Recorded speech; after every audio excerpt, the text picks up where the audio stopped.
Hey, what's up, MSU Yu-Gi-Oh! Today we're here with our first place for our Week 7 tournament. Grant, what are you playing? Hi, today I am playing Swordsoul. Nice. Alright, so Swordsoul is very interesting right now because we're in a new format. We've been in this format for about a week now. People are still testing it out. I feel like Swordsoul is probably one of the top 5 strategies at the moment. It's also probably the cheapest strategy that's in like the top tier at the second. No, Labyrinth is cheap, bro. Trust. I don't believe you. I simply do not believe you. I've seen the prices on. I've been alive over the last 24 hours. I've seen what happens. But I think the Swordsoul is very interesting. It can do really well going second. I feel like it's a very good pick for this format. So, starting off, we've got the regular Swordsoul lineup. 3 Moe, best starter. 3 Longwan, and 2 Taya. I feel like this is pretty standard monster lineup for Swordsoul. I haven't seen too many people deviate from that. I'm not playing the Iris Swordsoul or the Dragon guy because I think they suck. We're doing 3 copies of Emergence and 1 copy of Blackout.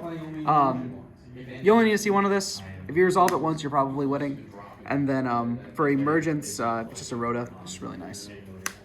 That's all I've got for the Swordsoul engine. I'm not playing a whole lot of that, so we're making it up for it with this. We're rocking 3 Tennies. I think this is a Shuna. I always forget mix these 2 up. 2 Adhara and 2 Vashuda. I like this ratio. This one's really good. These 2 are okay. This one's really good at breaking boards because it's a targeted bounce while you have a non-effect monster on the field, which it can be either the link or your token. And then this is good for recovering resources. So oftentimes what will happen is you'll do your turn 1 play, you'll banish a Mogi off of your Shishao, and then if you have an Adhara in the grave next turn, you can, and like you go to turn 5 or something, you can use this to put the Mogi back in your hand to keep comboing off. And then this just summons 1 from the deck. It's just really good. Makes sense, makes sense. Have you ever considered playing any of the other Tennies to just like a Shuna, a stray token into a level 8? The water one is on the way. I'm thinking about it. I'm not playing the spell that tributes a monster on the field, summons a worm. I'm thinking about that one as well, but we're not quite sure yet. But if I am playing that, then I would probably play the water one as well. Makes sense, makes sense. All right. Next are just consistency cards. We've got 3 copies of Ecclesia and 2 Pot of Desires. This card scares me because Cash is in the format. However, I knew that our Cash player was out of town this week. So I was like, all right, we can play Desires, no problem. Meta gaming, I can't believe you. Knowing your meta, that's the important part. And then Ecclesia is really nice. Ecclesia is the worst way into a starting play because if you just have Ecclesia and nothing else, you are not doing well.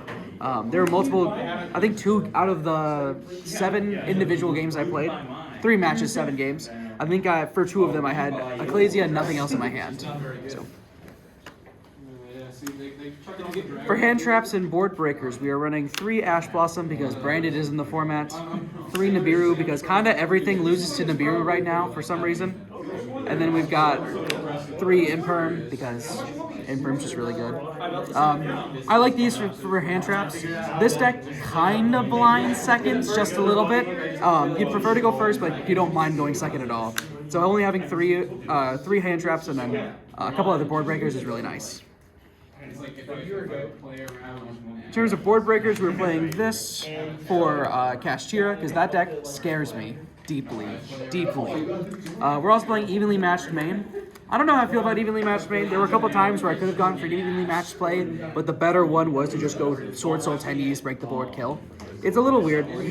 This one might get swapped out for the Heavenly Dragon Circle, and then might go from there, but it worked out today. I faced 2 trap decks today for some reason, and so Evenly Matched in the main really helped out against those matchups. And then 1 call by because it's called by. It's back to being good. Wonderful. The universe is healing. Universe is healing. For the extra deck, we've got 2 copies of Monk. I've never needed a 3rd copy. We'll see if it comes up. 1 copy of Shaman. Nice like closer to just get another like Berserker on the field or something. Just another rank level 8. We're running Lena the Light Charmer. This one's interesting. So if you have like a Nibiru and like a hand trap and no like starters, what you can do is you can go Nibiru, blast their field, normal summon anything, link those 2 out into Lena, crash the Lena on the token, and then you can search Ecclesia. It's very interesting, very niche. It's never come up for me, but I feel like it's gonna sit here until the day it comes up, and I'll never take it out. Also, you have like 3 or 4 slots in Swordsoul where you can just do whatever you want, so, Lena's not the worst thing in the world. For our 7s, we just have one, it's Yazi. It's Yazi. It's Yazi. You're making it off Taya. It's just good 1-for-1 and then going into Moe. It's fine.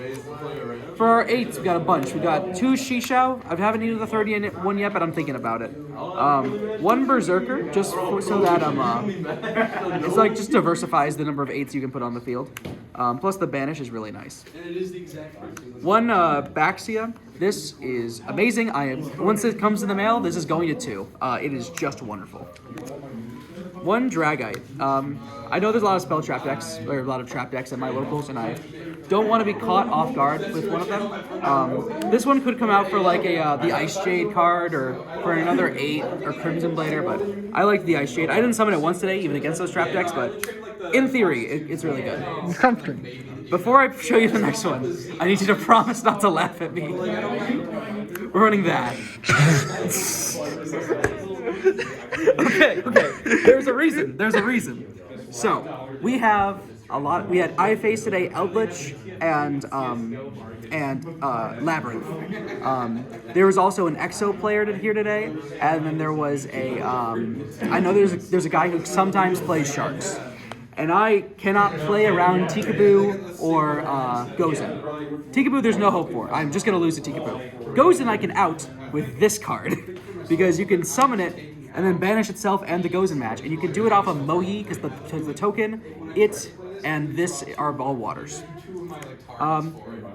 It never came up, and I did get Gozen match today, and it never came up. I will probably be cut for the second Baxia, but it's a fun little idea that is probably just very bad. When the Baxia comes in, we'll figure it out. I believe that is all of the 8s. We're running 1-9. It's Xiaofang. So if you're fighting a deck that has a lot of light monsters in it, you can use this off the Baxia if you have like a Shuna and another Tenyi in hand. You can make this in 6 summons, and then once you do that, they can't Nibiru you. Because you'll have made it with Baxia, which is the light. So if you summon this, you're Nibiru proof, and if your opponent's on a light-based strategy, you are just fine. There's nothing they can do about it. So it's fun. Never really came up today, but I could see it coming up if I face like Math Mech or Exo or something like that. For our 10s, we're just playing 3. Shenyang, big boy, smack. Shishi, long one. I don't like this one as probably much as I should. My opening play usually consists of like Shishao, Blackout, Pass. I don't really like extending into the Xixing Longwan because of how prevalent Nibiru is in the format. And none of my hands today were good enough to pull this off.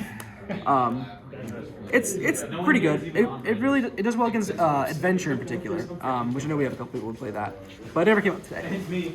Baron, however, came up like 5 times. The only reason I'm playing this deck is because I accidentally stumbled upon a Baron, and I was like, it's $50 after the Baron, why not? Sideboard! Lastly, Yay! the sideboard. We're running 3 Artifact Lancia. It was either this or, what's the other one? Chaos Hunter. I think I like this a bit more because I think if you can keep your opponents off banishing your cards for 1 turn on their turn, especially a Cash or if you're going into the mirror match, then Swordsoul, it's just really decent. Their Tenyis can't like activate their effects in graveyard, or you can't activate like Shishao if you have like this Lancia on their turn. Mostly for if you're going first against the Swordsoul Mirror.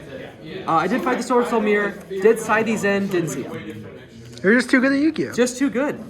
I respect backrow decks, so we're playing 3 Lightning Storm. It's weird, it has a little bit of anti-synergy with, with Nibiru, but I still think it's pretty good. So because we're running a whole bunch of going second cards in the main deck, the rest of this extra deck is just stuff for going first. We've got 3 anti-spell. This is for Branded in particular. They cannot play under this. We got 3 Rivalry. This is for Branded. They cannot play under this. Cash, I think, also is hurt a bit by the Rivalry. A lot of their extenders are non-psychic, but I'm not sure how I feel about that quite yet. And then D-Barrier, It's just What a decks can play under this? Link decks right now. Labyrinth. Labyrinth? Yeah, Labyrinth can play under it, but you'll notice the other card I have in the deck for Labyrinth. Yeah, that's the deck. Yeah. All right, thank you. Anyone you want to shout out before the end We're of the going to do a shout out to Evolution Games and Lansing, the best card shop in town. We've also got Noah Peltier, Nathan Gerchek, and Connor Matthews, who all help me deck build this horrible trash. All right. All Thank you. right. Well, thanks for the profile, Grant. Thank you. And we'll see you guys later. Yeah. Oh my God, I can't believe